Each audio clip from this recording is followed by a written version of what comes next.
welcome to the Study Buddy tutorial part 1.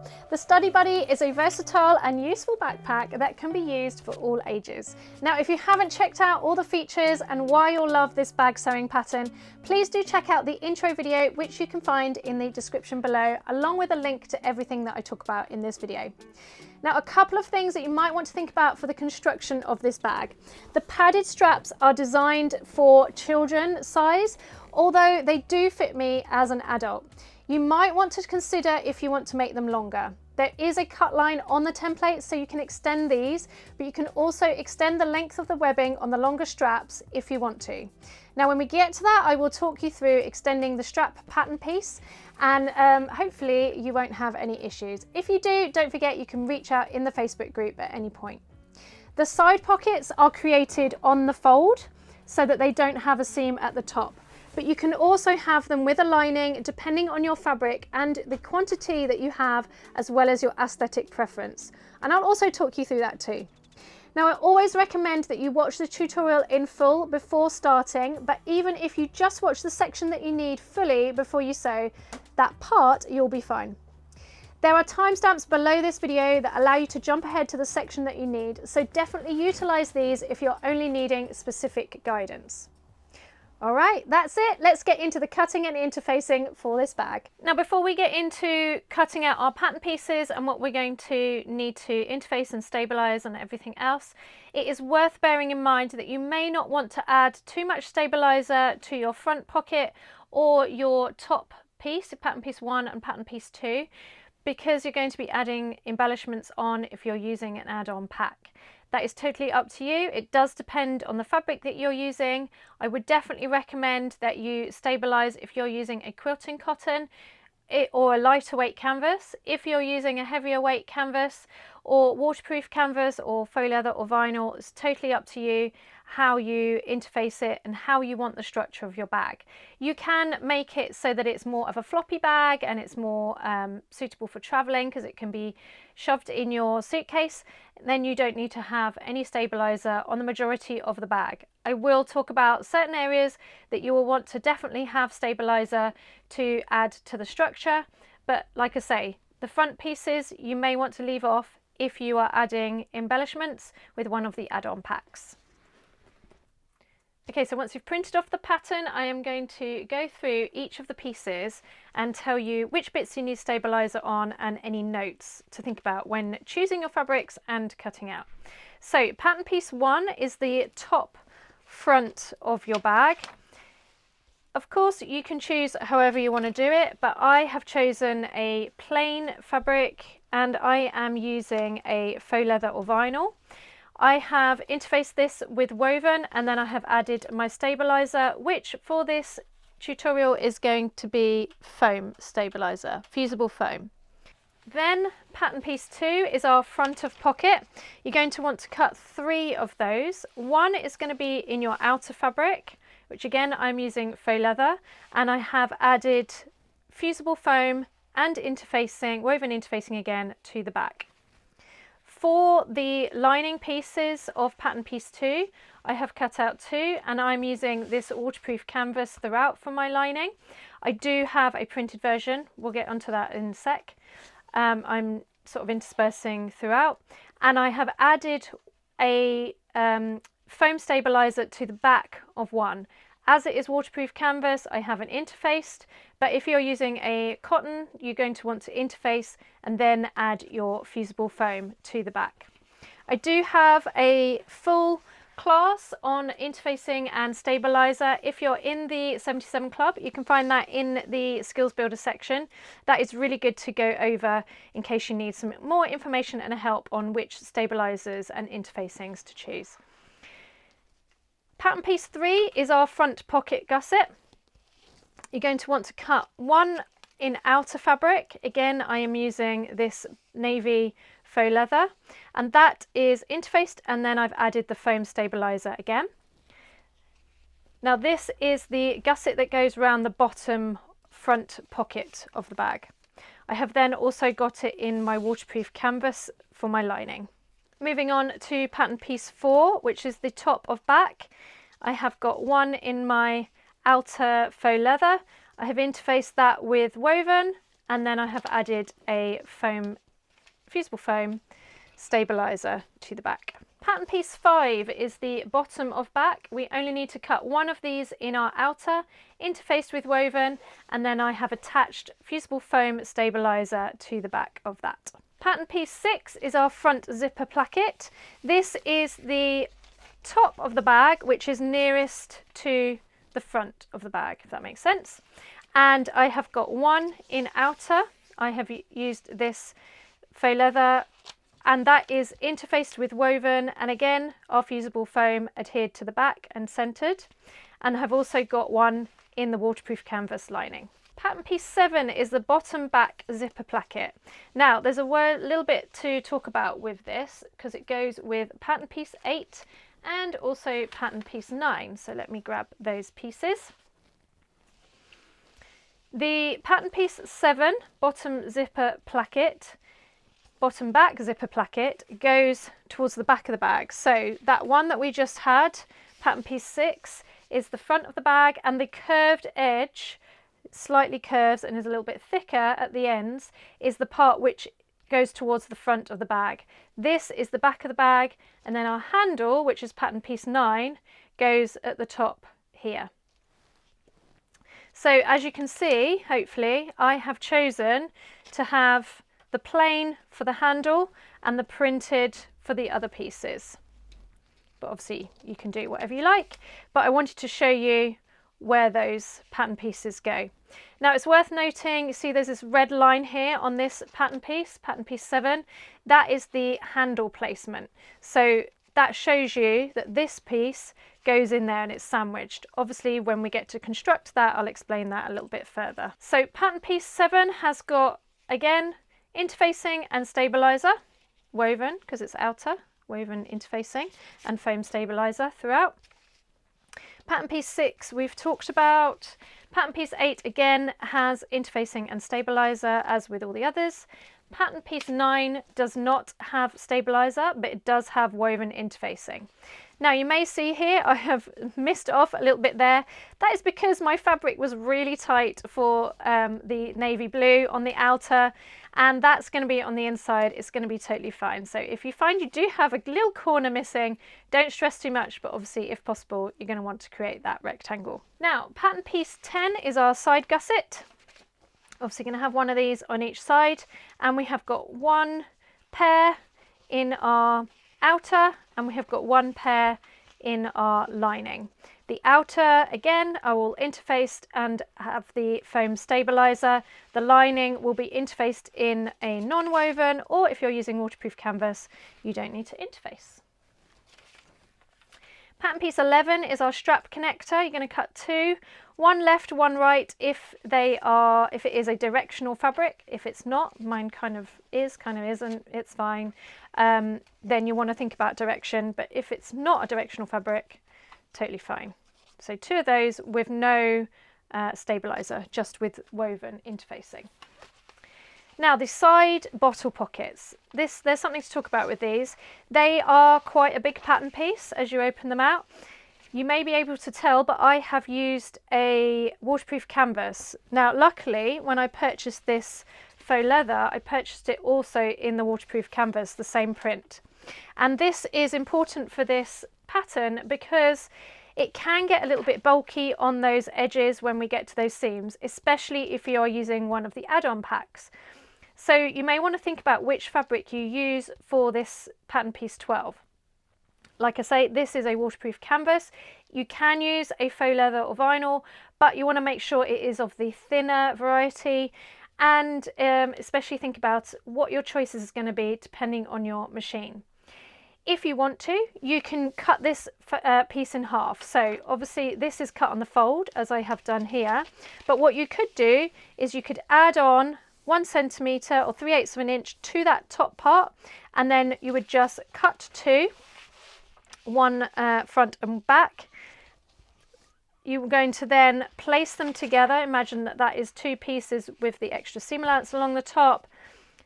stitch along there, and then you will have it as the same size as these two pieces. Hopefully that makes sense. That means that you can have a lining and an outer if you want to on that pattern piece. If you're not and you're cutting it as the pattern dictates, then you're going to cut two of those on the fold. One is left and one is right if you have directional fabric. Pattern piece 13 is our main lining. You're going to cut two of these out of your lining, and you're going to interface that in non-woven unless you're using waterproof canvas. Pattern piece 14 is our inside slip pocket. This one I did not have enough fabric for again. So again, it does depend on the stash that you're using. I have therefore, I thought I'd show you a slightly different way. So in the same way as the side pockets, if you don't have the right amount of fabric, what you're going to do, and this maybe explains the side pockets a little bit better if you're wanting to have an outer and a lining, you're going to add on again your 1 centimetre along the top like I have there, and I will show you how I stitch it together and use it in two parts. If you do have enough fabric, you can just simply cut it on the fold and carry on. Now when it comes to this pattern piece 14, our inside slip pocket, you can also optionally add a stabilizer to this, and this is particularly good if you're going to be using devices inside your backpack. So I have cut out my fusible foam and I'm going to adhere that to one side. Now if you would be cutting this on the fold, like I say, I'm not going to be cutting this on the fold. I've added on my seam allowance. I'll be stitching together. I will show you how to do that when we get to that. You're going to just cut it as 1/2 without your seam allowance, and then you're going to fuse it to the back of one side. Pattern piece 15 is our zipper pockets. We are cutting two of those because we are going to follow the pattern directions and have an inside zipper pocket and the outer security pocket on the back. And that is in our lining fabric, interfaced with non-woven or not interfaced if you're using waterproof canvas. Right, pattern piece 16 is our backpack straps. And you're going to want to cut two pairs like I have here. You can have, now it does say to have it all in outer fabric. You can have the underneath ones as lining if you want to, that's totally fine. You can choose. I've got mine all in this faux leather. If you are making it for a, not for a child, or if you just want to make it a bit longer for your straps, there is a line here, a blue line here with a little scissor mark. What you're going to do is you're going to cut that there and extend it up. So you're just making this piece to be longer, and that's going to give you some added length when it comes over your shoulders for your straps. However, these straps that I have got in the pattern are totally fine for adults, well, for children and for small adults. So you're going to cut two of those in your outer, two pairs in your outer fabric, so two left, two right. Again, they are interfaced with woven, and then two of these, maybe I should show that clearer, two of those, so one left, one right, have got the foam, fusible foam stabilizer. I do recommend that you use fusible foam for these two pieces and for the top of the back, even if you're using fusible fleece throughout everywhere else. Let me just grab that other piece to refresh. The other piece that you're going to definitely want to use fusible foam with is this pattern piece for top of back, even if you're using fusible fleece throughout. It's just going to create it a bit more sturdier and help with the structure of the top of the zipper. Keep that in place. Moving on, we have got pattern piece 17. Pattern piece 17 is our lining back zipper placket, and this is the part that goes under those three sections where the handle is. Again, you're going to interface that with non-woven if you are using a cotton. Then we have finally our pattern piece 18, which is our bottom gusset, and we're going to have one outer, one lining. As with everything else, the lining is going to be interfaced with your non-woven or nothing if you're using waterproof canvas. Your outer is going to be interfaced with woven, and then your fusible foam or fleece stabilizer, depending on your choice. Okay, let's talk about all the hardware that you're going to need for this bag. So first of all, we've got our zip that goes around the main part of the bag, our long zip, and I have put on 2 pulls. I really recommend you have 2 pulls on that. It's just going to make it a lot easier to use your bag. Next up, we have got the front zipper for the front pocket, and for that I have added on 1 pull, but you could add 2 if you wanted to. Then we have got our 2 zipper pockets. Again, you can choose whether you have these. I have got 1 for the outer kind of security pocket at the back, and then I have got 1 for my inside pocket. Then we have got our webbing. So just like you may want to lengthen the strap, as I showed you, you may want to lengthen your webbing pieces as well. If you want to lengthen your webbing pieces, I recommend that you lengthen these top pieces, the longer pieces.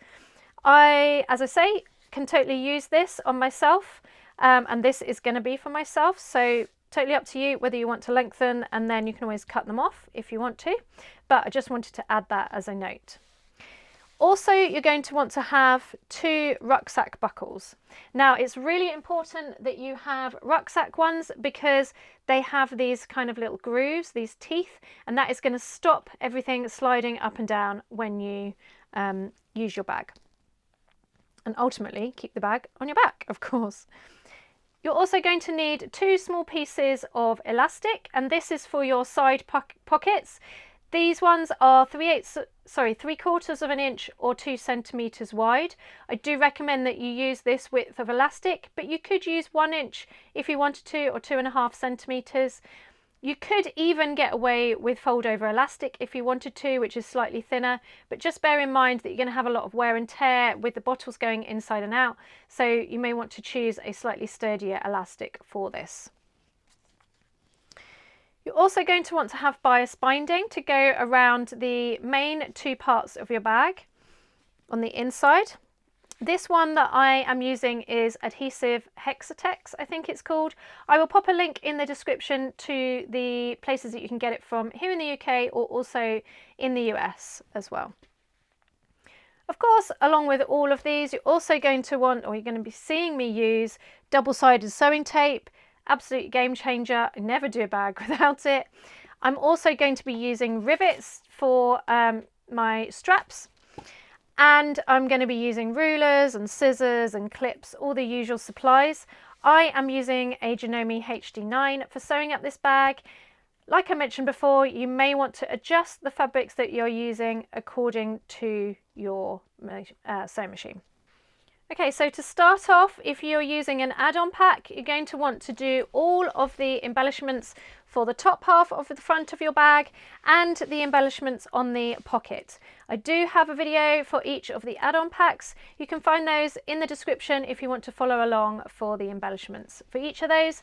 But if you're just making the regular Study Buddy without the embellishments or the add-on packs, then let's go ahead and start on the lining.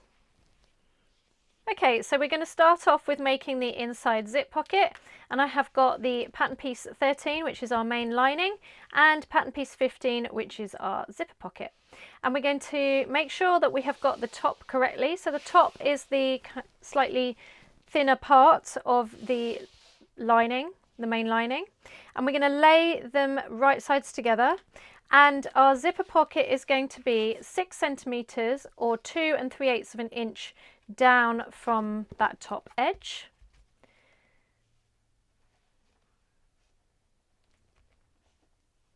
And what I haven't done is just made a centre mark of both.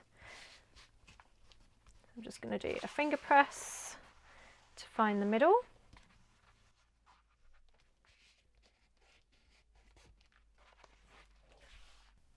And then we're going to mark a rectangle on the back that is another 1.5 centimeters or 7.5 from that top edge.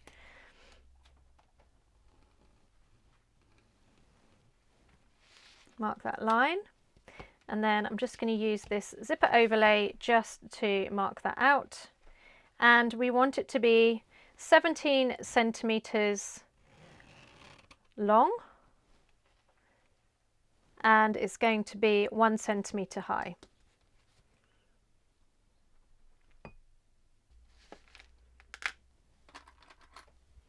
Now it's always tricky with waterproof canvas, getting it to be in place, but I'm just going to pop those clips in.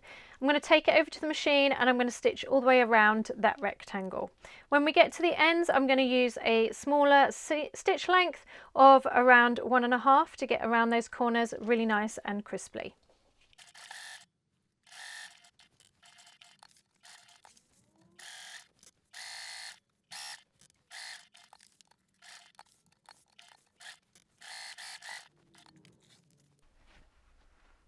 With that sewn, I'm then going to cut through the middle, going through both layers, straight down the middle, but I'm also going to fork into each end.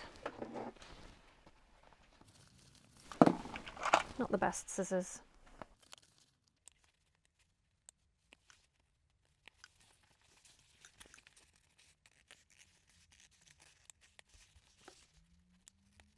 And the closer you can get to those end stitches, the crisper your pocket is going to look. Then we're going to push that through to the other side, and don't be afraid to give each end a little wiggle to get those fibres lying as flat as possible. At this point, if you have quilting cotton, go ahead and give that a nice press, but I don't. As we know, I'm using waterproof canvas, so we are just going to try and finger press that as much as we can.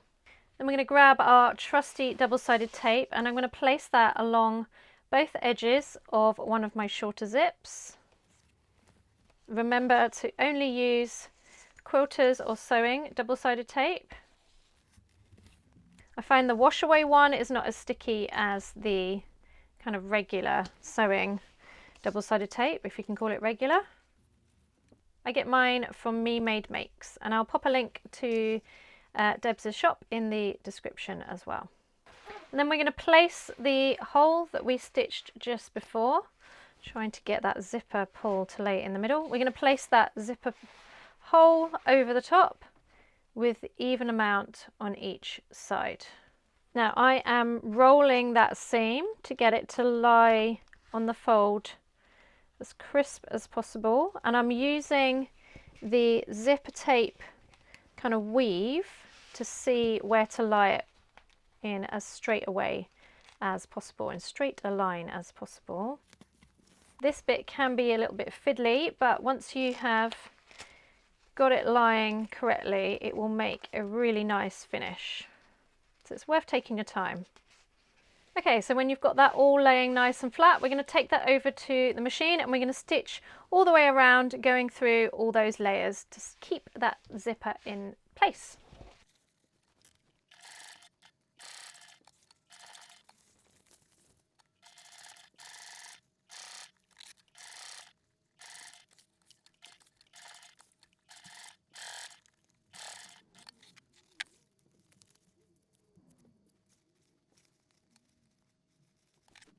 Okay, then we're going to flip it over and we're going to fold the zipper pocket up to meet the top edge of that zipper.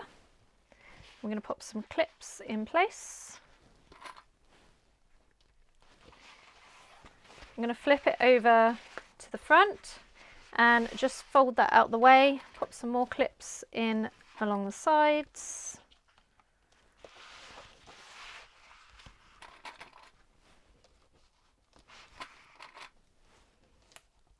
And then we're going to stitch, I'm going to fold that out the way, I'm going to stitch along that edge, top edge, and along the other side.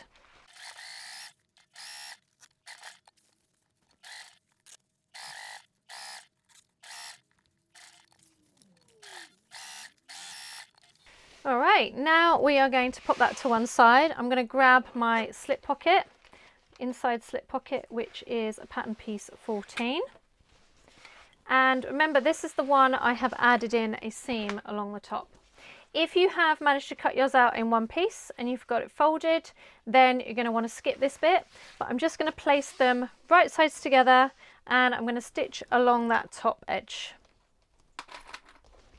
If you haven't got an extra seam, you're just going to fold it wrong sides together. I'm going to stitch along that top edge with a 1 centimetre seam allowance. Then I'm going to fold them so that they are wrong sides together. So if you haven't got that added seam, you're just going to do this, fold them wrong sides together, matching up that bottom edge.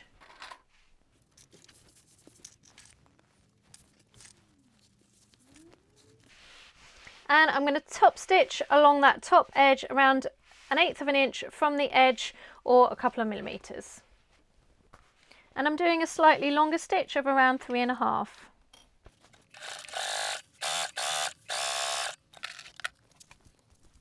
At this point you can also quilt this if you want to, in whichever manner you want to do. Often I will do a 2 diagonal lines to make diamonds. I'm not going to for this one. I am just going to baste around the outside edge. Put some more clips in so that everything is nicely aligned.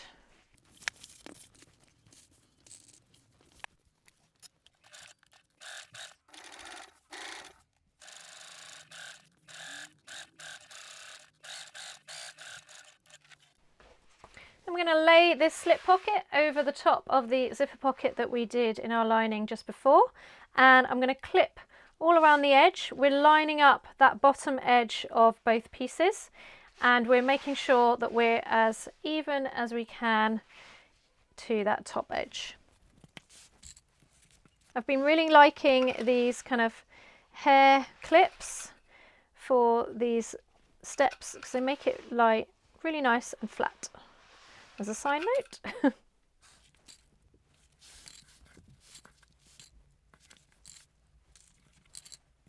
A little trick to stop this kind of going up or down is to start from each edge. So start from here, go all the way around, stop here, and then start from here and go all the way around, meet in the middle. This stops everything kind of going squiff and makes that really nice and even along that top edge. Right, I'm going to pop that lining to one side. This is now going to be referred to as the lining with the pockets. Now, before we get into sewing up the front of the bag, you want to make sure that as you're stitching this, if you have got one of the add-on packs, that you don't catch any of the ears or any of the different elements inside as you're stitching. You may have some parts on the front, like I have got this flower on the unicorn one. You don't want to catch that in the zipper when we get to that part, so just bear that in mind. Then we're going to grab our pattern piece 3s, both our outer and our lining. And we're also going to grab our front pocket zipper, so the smaller of the 2 long ones. We're going to place our zipper right side down to the outer of pattern piece 3. And we're matching up the 2 short edges.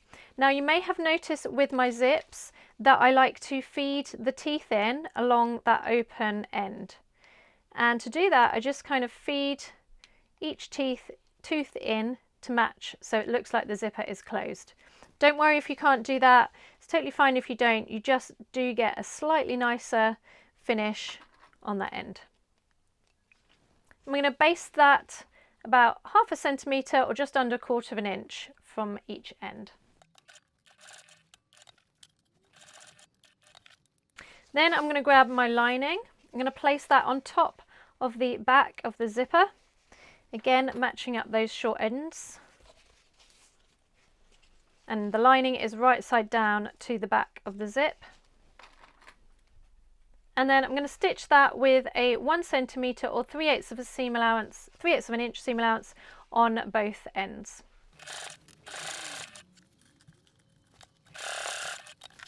Now you may have noticed that my stabiliser is coming away, and that does kind of occasionally happen when you can't get the heat hot enough to fuse it to faux leather or vinyl.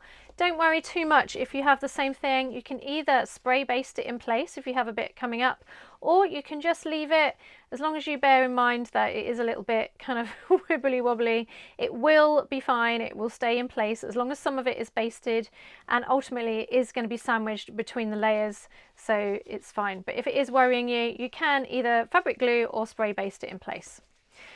Okay, so with those ends stitched, we are going to flip it so that they are wrong sides together. And I'm going to clip the lining to the outer all the way along.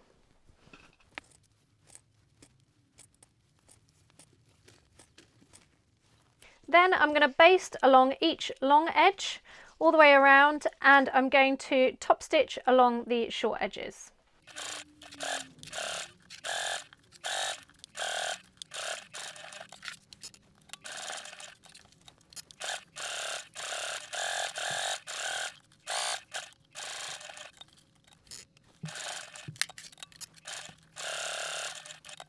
Okay, then we're going to grab our outer pattern piece 2, and we're going to make sure we have the middle and sides notched, which I don't, so I'm going to go ahead and mark those on. I'm also going to go ahead and find the middle of the zipper and the zipper gusset, so I'm just going to fold it, matching up the gusset edges, mark the middle of the top, the middle of the bottom, and then I'm going to match up the middle and the bottom together to find my side marks.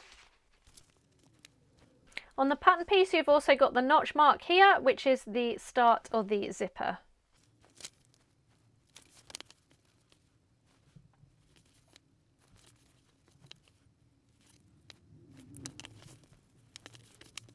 With those marked, we're going to have our pattern piece 2 laying face up, right side up, and we're going to lay on our zipper so that it is right sides together, and we're matching up those marks that we have just made.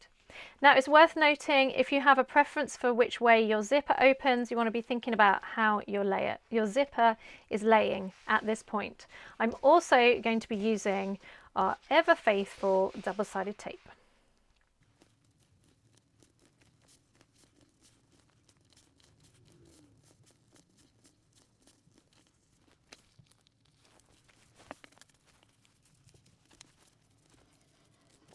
Now, when it comes to easing in around these corners, you're going to want to snip into your gusset, pattern piece 3, and you're just snipping in a couple of millimeters, or about 1/8 of an inch, going around so that it eases around that curve, or each curve. And I would recommend that you snip into your zipper, but be very careful depending on which zipper you have chosen. If you have got a stripy zip, you definitely do not want to cut into it. If you want to know what I'm talking about, I have a video. I will link to that in the description below. So with that in place, I'm going to baste that within the seam allowance. And again, it's 1/4 of an inch seam allowance, so we're basting a couple of mil or around about 1/8 of an inch from the edge. Now, next we're going to stitch with a 1/4 of an inch seam allowance, around about 3 or 4 inches, around about 10 to 12 centimeters along one edge. I'm just going to do it on this edge. In the instructions, it does say to do this and then baste, so you can do either way, but I am going to just do that afterwards. It's basted in place so that helps to keep it in place ready for that stitch line. So yeah, I'm going to go from the top of the clip to the bottom of the clip. I'm avoiding the edge of the zipper and I'm avoiding that curve.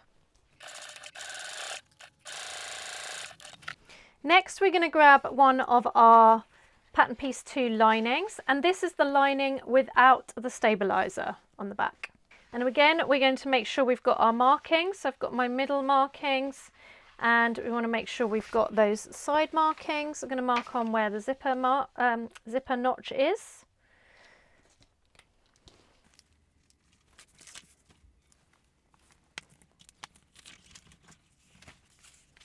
And we're going to place that right side down on top,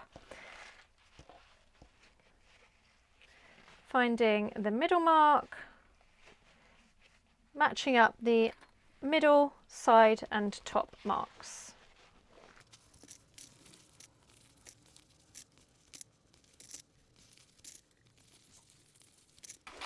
Okay, so that's all clipped in place.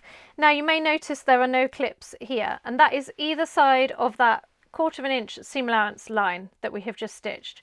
So we're going to start and stop where that 1/4 of an inch is. So you may find it easier going from the back. And we're going to stitch with a 1/4 of an inch seam allowance all the way around, and like I say, we're starting and stopping at that 1/4 of an inch seam line that we just did in the previous step. And that is because that is going to be our turning hole.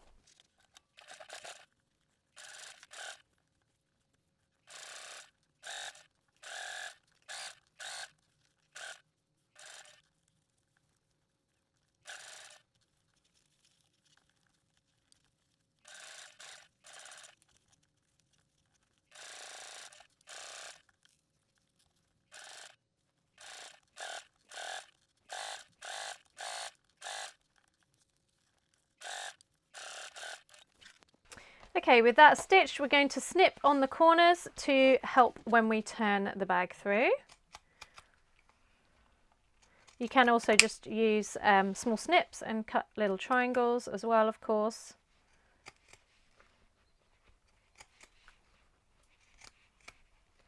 We're not cutting off where that opening is.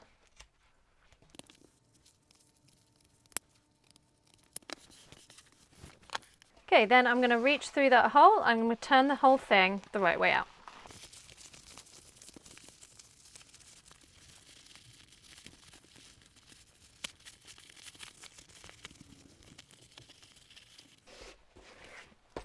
Okay, so now we've got that turned through, we have got our turning hole. So I am going to grab a little bit of double-sided tape and I'm going to fold that under to hold it in place because I am going to top stitch around this pocket. If you are doing one of the add-ons, you may not want to do the top stitch. You can do if you want to, but you may not want to, and in which case you're going to want to hand sew this turning closed.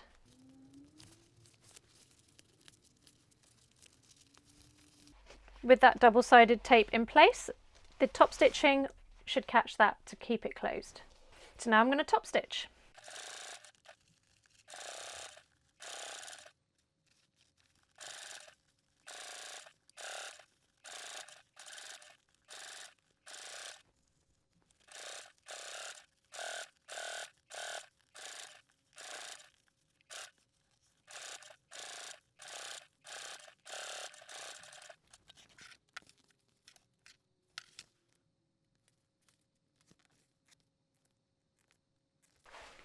Okay, so with that completely top stitched around, I'm then going to grab my lining. Again, you don't have to top stitch around, you may have just closed the turning hole by hand sewing. So this is the remaining lining for pattern piece 2, the one with the stabilizer on the back. I have got that right side up and I'm going to match up the middle, sides and top. Again, just like we did before, make sure I've got my notch marks on there. And then I'm going to baste that all the way around the outside.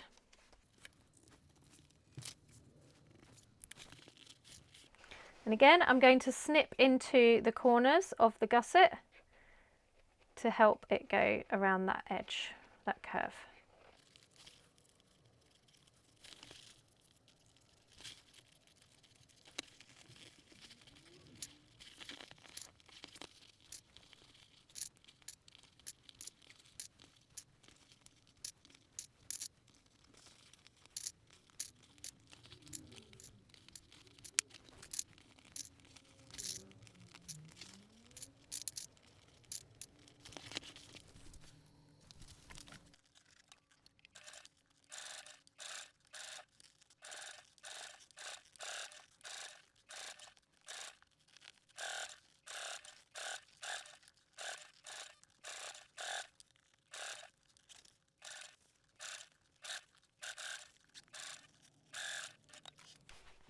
Now we're going to grab our pattern piece 1, the top of front, and we are going to be sewing this to this bottom front zipper pocket. So we're going to need to snip into our curves around that edge so that we can have it fit. Again, this is a 1/4 inch seam allowance, or around about 7mm. So we want to bear that in mind when we're making our snips. Want to find the middle and the middle of this piece as well. So I'm just going to mark that.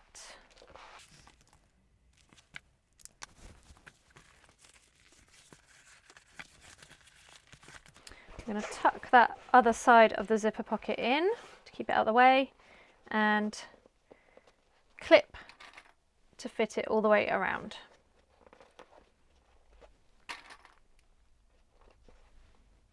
Actually, what I'm going to do is I'm going to use my wonderful double-sided tape.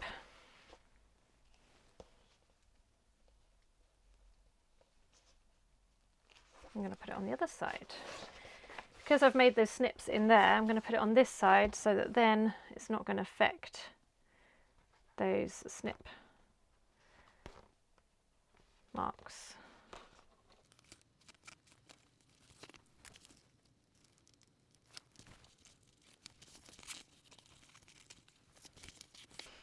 I'm going to pause and reattach my foam. It just does not want to stick to this faux leather. Okay, so I've reattached the foam to the back, and I took the liberty of adding a little label on the top. So I have added the double-sided tape, so I'm just going to match up those middle marks and have it go around the curve, clipping as I go. Remember, if you have got the add-on pack, you're going to want to be really careful to keep any of the embellishments out of this seam that are not meant to be caught in the seam.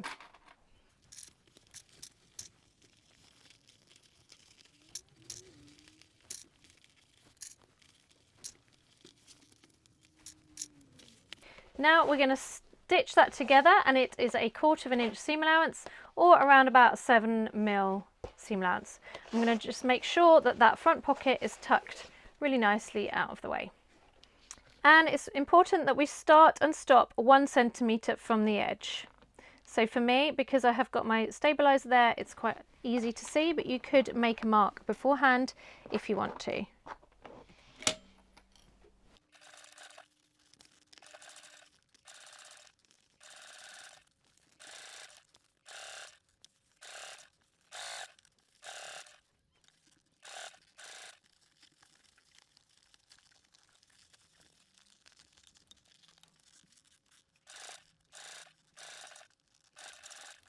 So that is now stitched. We're going to pop that to one side, and we're going to make the padded straps. Okay, so for the padded straps, we have got pattern piece 16, and we have got a pair, so 2 left and 2 right. We're going to take just one, and we're going to take one of our longer webbing straps. Now there are a few different ways to make these padded straps, but this is the way that I do it. You may notice that if you're using faux leather like I am for both front and back, it is going to be tricky to turn, so bear that in mind as to how you sew it. The second way, which I'm not going to show you, but I'm just going to talk you through briefly, is if you sew your 2 straps together, right sides together, stitch them all the way around. You are still going to have to turn it, or you stitch them around and you leave a long turning edge on one side, turn it through. You would definitely want to leave that top edge open, because it really doesn't matter, it's going to be on the inside anyway. And turn it through your turning hole, and then once you've done that, you can then place your webbing either top or bottom and stitch it on, stitching it all the way through the layers. If you do that, you're going to have a stitch line on the top. So I don't want to have a stitch line on the top, so this is how I'm going to do it. I'm going to place my webbing down the middle. You may want to have a central line and then draw either side to find that inch. So I'm going to go ahead and do that. I'm going to use my pattern piece, fold it in half to find that bottom edge.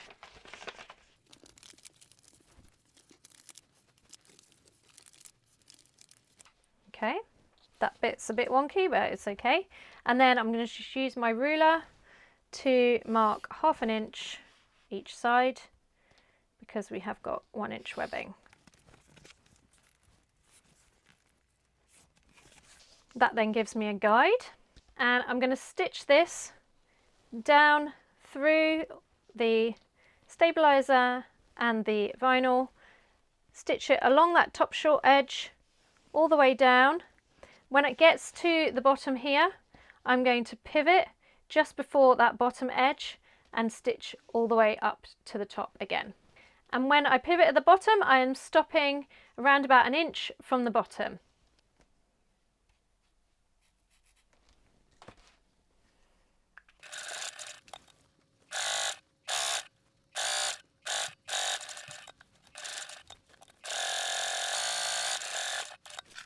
Okay, with that stitched, we are then going to place the pair to that one on top, right sides together.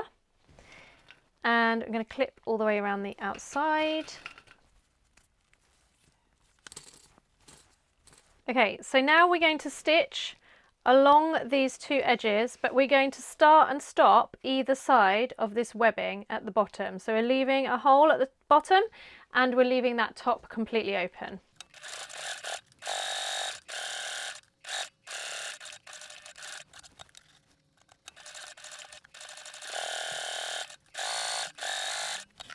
Now we're going to grab our pinking shears and we're going to cut down the seam allowance.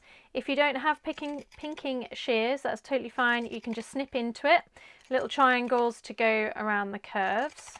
And I'm just cutting all of the seam allowance down by half.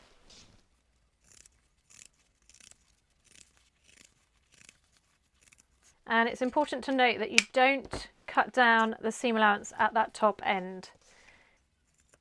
So it's got it longer there, and then of course at the top we don't need to cut it off either. Then we're going to turn it through.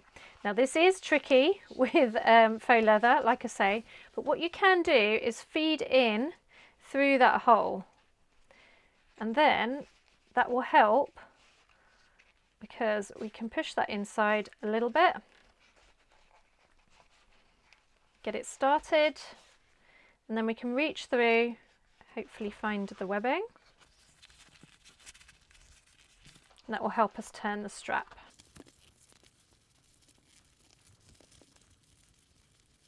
It's worth noting that if you have got stiff vinyl, you can heat it up with a hairdryer, and that can help do some turning if you have any issues.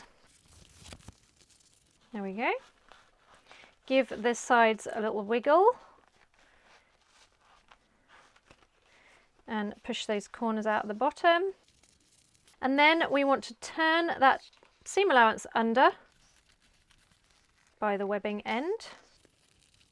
And I'm actually going to snip off a little bit of seam allowance there to help us turn that in.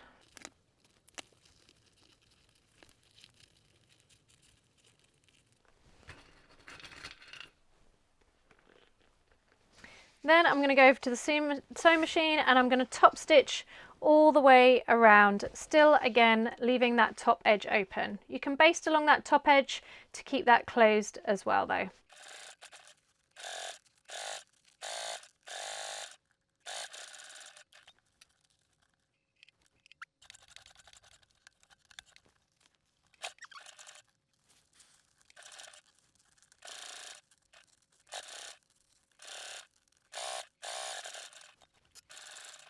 Okay, so with that top stitched, we are then going to make a second strap.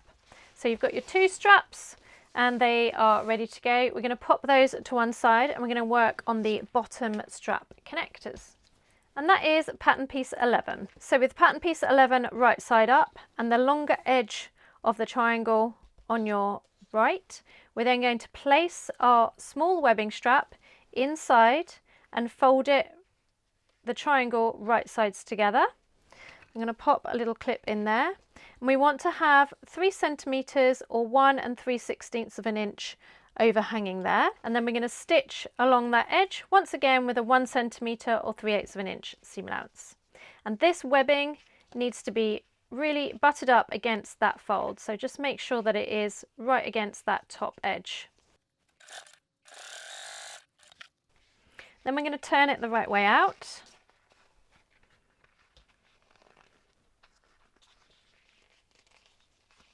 So that it looks like that.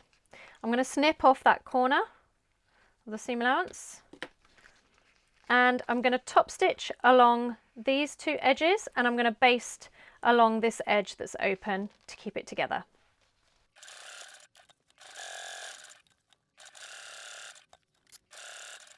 Then I'm going to repeat that with the other strap connector and the other small webbing.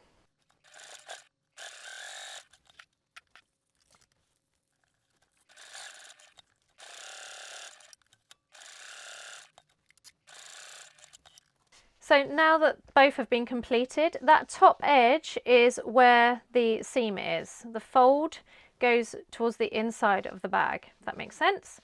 So we want to then pop in a rivet. Well, this is optional, but I am going to put mine in 1/2 inch from that top, and it is centered to the webbing.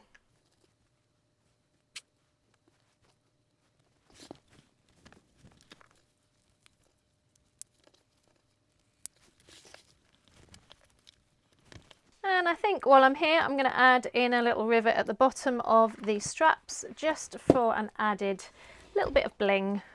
Okay, now we are going to attach our rucksack buckles.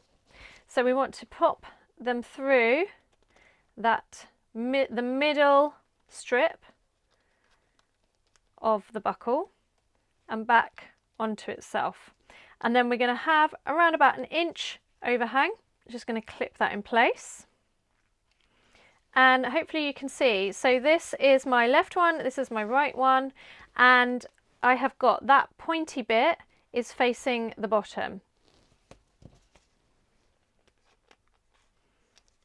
Do the same on this one. Whatever you do, it doesn't ultimately matter how much your overhang is, but you want to make sure it is the same on each strap. The reason why we have it that way is when you put the top straps in, they are going to go through that top bit there, and they are going to go over that little ridge bit and into the bottom, if it will play the game. And that ridge bit is what's going to stop it and lock it in place. Okay, so that is how we're going to use our rucksack buckles. But before I do that, we are going to stitch that in place. Now I am going to just do a line of stitching at the bottom, and then I'm going to do 2 rivets just above it. But you can of course just stitch it in place. You could do a barn door or square, rectangle with a cross in the middle, or you can do a rectangle with the 2 rivets in the middle. Totally up to you. The more you do, the more secure it is.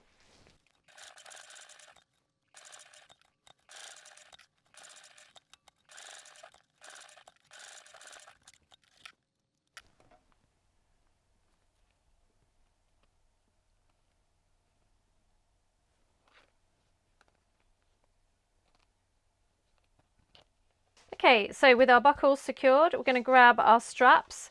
Remember that the straps go in towards the body and then kind of out again. So that's how you're going to match up your pair. Going to thread it through and thread it through, just like I talked about. And then we're going to fold it over. This is really important. There's a couple of reasons why we do this. Obviously, it looks a lot neater, but also what then happens, if I place a clip in there, when you, like, let's say it did get loose and it was starting to come out, by having that stitched there, it's going to stop. If you imagine that that's my stitch line, it's going to stop it coming out because the end gets stuck on that middle bar either side. It's very tricky to show you on the camera, but hopefully that makes sense. So you can put a strap end that will also, a metal strap end that will also stop it coming off the end, but that is how I'm going to do it. I'm just going to stitch a line. So we're not doing a barn door, we are just stitching a line, and we're folding over about 1.25 inches, 3 centimeters, and I'm stitching around about 1/2 centimeter or 1/4 inch from the edge.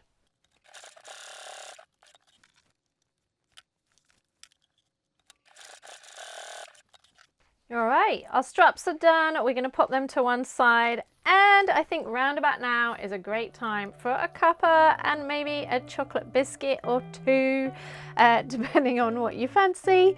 I'm going to leave you with a little bit of the guinea pigs, which you may have heard rustling about in the background throughout this tutorial.